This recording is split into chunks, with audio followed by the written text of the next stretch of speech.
The man accused of killing CashApp founder Bob Lee in San Francisco will be in court tomorrow for his preliminary hearing. And that hearing will determine whether prosecutors have enough evidence to pursue murder charges against Nima Momeni. Prosecutors claim that he drove the victim to a secluded spot in San Francisco and stabbed him over a dispute involving his sister. Joining us again, criminal trial attorney and NewsNation legal contributor Sara Azari on this case. Sara, thank you. Thanks, Natasha. Good to return. What kind of evidence is there here? Any question in your mind that prosecutors have enough to pursue a murder charge? You know, there's DNA and there's footage that places the defendant Momeni at the scene of the crime. But as we followed this case, it appears that his previous defense counsel, he just now got new defense counsel, had essentially alluded that the defense here is that this was an accident or that it was in self-defense. And so merely being at the scene of a crime, which the prosecutors may be able to prove beyond a reasonable doubt, is not enough to say that he committed the murders and that he's guilty of murder. So we need to have more. And the prelim, like you brought up, establishes probable cause. The prosecution has enough to proceed to trial, but it's actually far more significant than just being a probable cause hearing. Both sides get to test the evidence and the witnesses.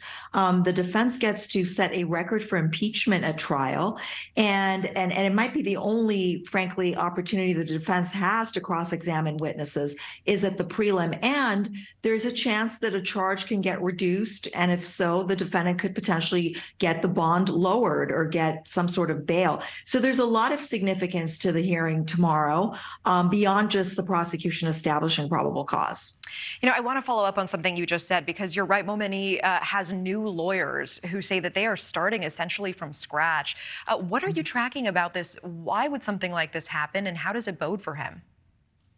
Well, what I read was there was a mutual decision for him to change counsel. A defendant has a Sixth Amendment right to have a lawyer of his choice, and they can switch as many times as they want, although courts try to put the brakes on when it's closer to the time of trial. But what I found interesting, Natasha, is that the defense lawyer said, we're starting from scratch. And I thought, well, you know, there's a finite universe of defenses that you can put up. Either you were there or you weren't, or you were there and it was self-defense or it was an accident or someone else did it. I mean, you know, that's pretty much it. He absolutely has a right to change his mind, change his theory of the defense a million times over until trial. Once he gets to trial, he needs to pick a theory and he needs to stick to it.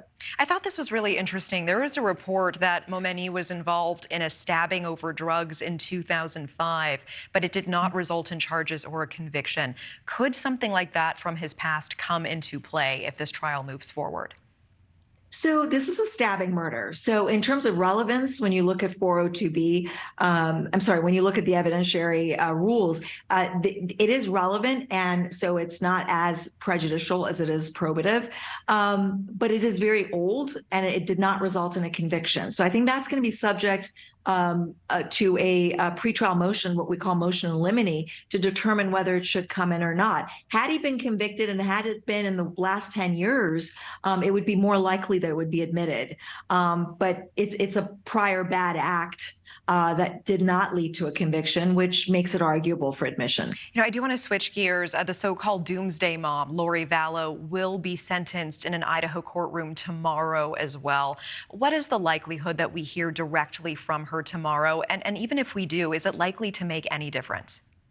So typically at sentencing, we do have our clients make a brief remorse statement to the court. She, of course, has been stoic and has not said a word and has not had a lot of sympathy or empathy throughout this trial, given that these were her own kids, two of the victims. And so whether she would now speak and address the court really depends to me on whether or not the defense is going to make a presentation of mitigating circumstances being her mental state. You know, one of the telling pieces of evidence in this case, Natasha, if you remember, was the call that she made from jail to her son, Colby. And essentially she was saying that, you know, her children that she killed knew that this was the right thing to do. So this is a woman that obviously has some sort of vulnerability and struggle mentally, in that even though she might know the difference between wrong and right, she definitely believed, I think, that what she did was for the good, not for the evil.